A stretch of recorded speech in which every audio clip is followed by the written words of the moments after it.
Hi, my name is Aline. I went to Michigan for musical theater, and I'm going to tell you everything that happened in my audition process and how I got in. Let's go.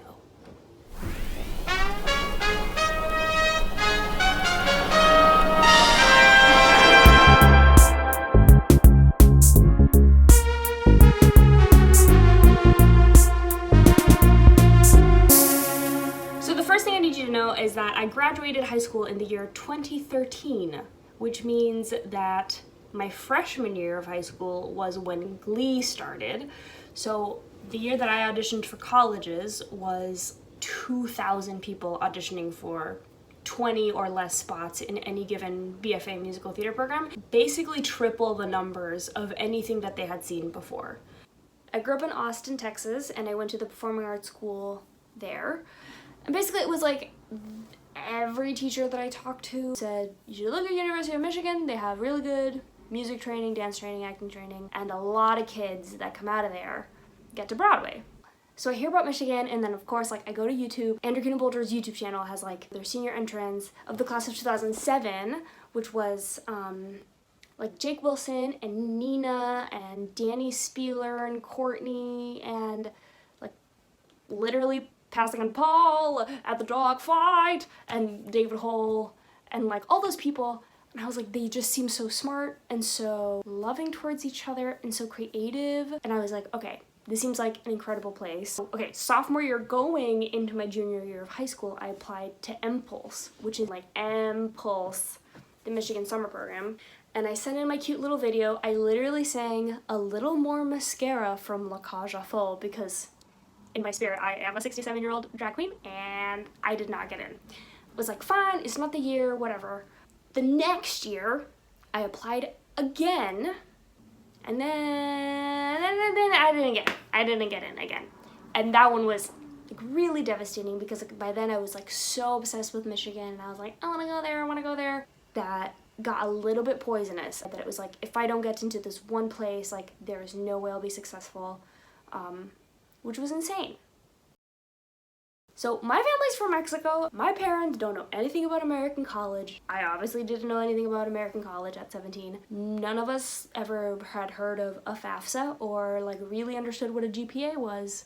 So we knew that we needed a lot of help with the collegial part of it and also the theater mania part of it. First thing I did is that I built a good team around me of my incredible high school voice teacher, my incredible local dance teachers. I found a really wonderful acting coach who helped me work on the monologues that I got from Mariana Denard, who I used as my college audition coach.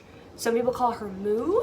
Because I was working professionally at the time, I actually didn't really meet with her that much, only 2 or 3 times, but she was actually a very helpful person for someone like me who kind of had no idea where to start with all of the game aspect of playing your odds and knowing where to put your effort with all of the schools that are available. Basically, in our first meeting, it was what is your list of colleges and what do you want in a college experience? So I said, I want to study theater and I want to study a lot of music theory and a lot of dance, and I just want to I'm a dancer, so I want to keep that up, and I want to, spend every single day in a rehearsal room, blah, blah, blah. Moo took one look at my list and she was like, no, you just described truly a conservatory. Don't audition for this school. You're not going to like it based on what you describe. And I was just so shook that the school that I had gotten somehow obsessed with would somehow not be a good place for me. When I made my final list, I kept on all of the more conservatory training schools, but I kept on Michigan just because I said, you know what, I'm only gonna do this for 1 year of my life. I just want to go for it, and then if I'm really not their type, how all those college board mom forums say that every school has a type, fine, so be it. I already kind of knew that. I'll go somewhere else. I'll be happy, but I have to try, We did the pre-screen, which I just watched this morning, and God, that was a funny watch. We can do a whole other video about that. That's a whole other thing. This is the most important part of the story. Auditioning. Oh! Side note, okay, I ran into Karen Olivo on the street and I was like, oh my god, hi, I love you, and Eliseo Roman, who I was obsessed with, the Piragua guy. And I ran out to him and I was like, I love you guys so much, and I'm auditioning for colleges for musical theater right now, and like, what do I do? I'm so nervous. And basically Karen Olivo was like, girl, don't worry about it. It doesn't matter. Just like keep working really hard. But the brand name does not matter. So I really took that to heart. I was like, gracias, Diosito. So I auditioned for Carnegie on campus, got through all the rooms, did not get in. Then I went to Texas State. Everyone seemed to like me, did not get in. And then I went to the Unifieds, where I did a true suicide mission of doing like 20 auditions in 3 days, including Michigan. By the time audition started, I felt like I knew my book backwards and forwards. Had fallen in and out of love with all the pieces, but at some point had come back to being like, this is it, this is the package I'm presenting, and I can sing this at 4 a.m. if you like woke me up in the middle of the night. My experience at Unifieds was actually really wonderful. I felt like, you know how they say like, if you're an actor, your actual job is auditioning. If you get the job and you get to act, that's like a bonus, but what you're actually doing 9 to 5 as your full-time job is the process of auditioning. I felt like Unifieds was kind of the closest experience I got to what it's like in the real world. Of course, it's like super heightened and super emotional and crazy, and like the parents are there, which is a whole other thing. But as far as doing the work of going into 12 rooms full of important, intimidating people, bearing your soul and saying, here is me, here is my favorite song, and I hope you like it, press play, and then like belt, I kind of liked it. You kind of reach a point of adrenal fatigue where by the 4th audition of the day, you're like, okay, let's do it, let's do it. You have no more nerves to expound. And the joy of Unifieds, I think, is that if you figure out a way to kind of organize that in your head, I think you end up doing the best auditions. Because you're warm and you're just kind of in the practice of go in, talk to the people, shop around, see what energy of each room you like the most, and sing your best song, you know? It kind of simplifies it in a machine way, which I love, and I find it's kind of the most similar to what I do now as a real boy in the real world. The actual Michigan audition went like this. So you're like running around in Chicago and you're like cold, and then my last one of that day was Michigan. This was the day of the Beyonce Super Bowl. Don't ask me what the teams were, it's literally irrelevant, but Beyonce did the halftime show of the Super Bowl, so I knew that I had something incredible to do after I was done with this audition. I ran into Moo, and she was like, okay, at Michigan, don't sing anything other than 16 bars. Like, don't dare sing 17 because they are very strict on the rules. And I was like, okay, I got this 22 bar cut. And so I truly spliced off the front end of it. It started like mid-sentence, but fine. Also remember, at this point I was convinced I was not gonna get in. I'm not the Michigan type. They don't understand my gifts. I'm just here for me, just to say that I did it, and I'm not gonna get in, and that is fine. And also I was getting excited about other schools that I was visiting. So I think I was in a kind of like a what the hell mindset. We started all of this with the family-friendly talk with Professor Brent Wagner, who is just the wisest, most delightful old man. And me and my mom sat on, I think, the literal floor of this carpeted ballroom in a bougie hotel in Chicago. Oh! He talked about the school, he talked about what they look for in students, what they, try to instill as their philosophy, but the biggest thing that he said that sticks with me to this day, that I heard all 4 years, that I will get tattooed on my lower back one day, is you can't move forward if you're looking to the side. If you waste all your time comparing yourself to whoever's next to you, you're wasting precious time that you could be like moving forward with your own journey. You also never know what someone else is going through. You never know. So we all went outside, changed into all our dance clothes, and then we started with the dance call. At least my group started with the dance call. We did a little warm-up, and then we did some across the floor, and then we did a combo to Too Darn Hot from the revival of Kiss Me Kate. I literally wore my little Capezio Padinis. I found that they were actually quite good for doing double pirouettes on carpet, which is insanity. Also, I think anyone that's ever done a dance competition, this is actually incredible training for unifieds, because that's what you're used to dancing on, is like polyester carpets, no mirrors, so you're just kind of going blind. Sometimes the music's like not that loud because they're playing it out of one little USB speaker. So it's not the ideal conditions, but they just want to see how you move, how you express yourself. They don't need everyone to be a dancer. You learn the combo from Too Darn Hot, and then you do it in groups. I'm gonna go all into this with like another video where I'm just gonna like demonstrate exactly what this looks like, especially for the non-dancery folk, because I know this is like the most terrifying thing that you're gonna do all year. Once you figure out what the mechanics are, all dance calls are like basically the same, and you can go out there and be like, I'm a mover, I know my body, this is what I'm gonna give you, which is truly all you need. Anyway, finished the dance call, felt good, left, and then you wait and you go in one at a time to do your 16-bar cuts and the monologues and turn in your supplemental essay, which I think I wrote my essay about, I don't know, storytelling? I don't know. I probably wrote about being Mexican. College essays, am I right? So I came into the room, they drew it out like a little runway sketch, like you walk in, you go to the piano first, you talk to the accompanist, and then you walk to this other X where you stand and sing. That's really helpful because then they know exactly, you know, how far. You don't have to be worrying about like, I'm on top of them or like they can't even hear me. And yeah, I just said my name, told them what my songs were gonna be, and started.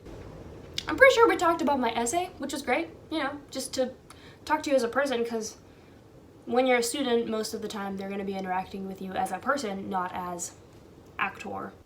And I walked out and I felt so relieved.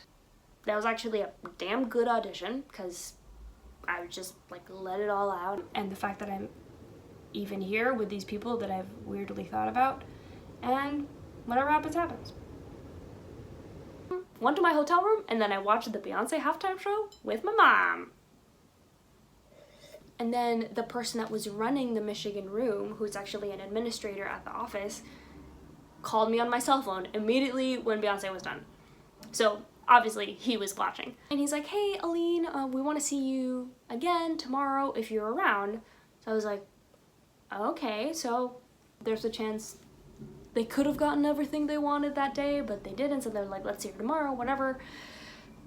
Truly useless to read in to any of these things, but this is what happened to me. I go back the next day as requested, and at this point I'm like, damn, like I did good. Whether I get it or not, I impressed. So that's fantastic. So I came back in the second day and I sang my audition songs again. We talked a little more, and then they vocalized me, which my high school was a big vocalize you during auditions school. So I was like, oh, this must be they're like considering me if they're trying to see my vocal range, which like maybe could also mean that I chose not the best audition cuts.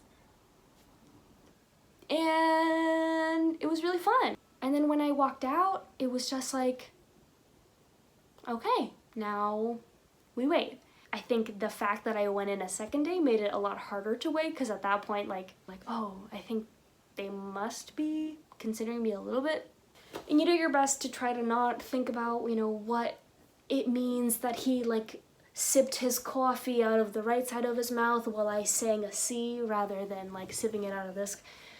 It's just, like, the crazy mind games we play with ourselves. But finished Unifieds, did all my other schools, and then I went home.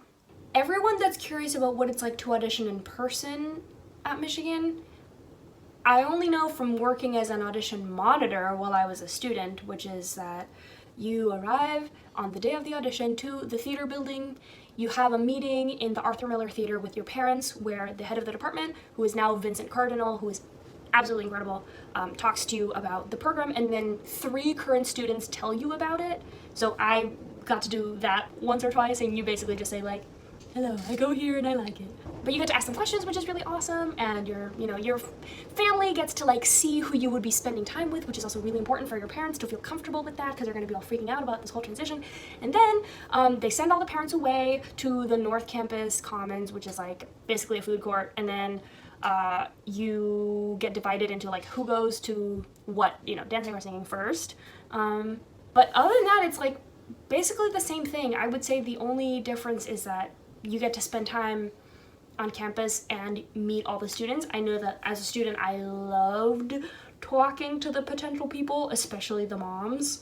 I think it's a double-edged sword because you get to kind of audition the school for yourself a little better, but I think it also psychs you out, because I know that if I had traveled all the way from my home state to my dream school and then just had like 2 hours of travel to like think about it, and then that whole day just leading up to those 30 seconds to do my little bit, I might have been psyched out of my mind. So I actually really liked the Unifieds process, because it was like putting it in the assembly line of all the auditions.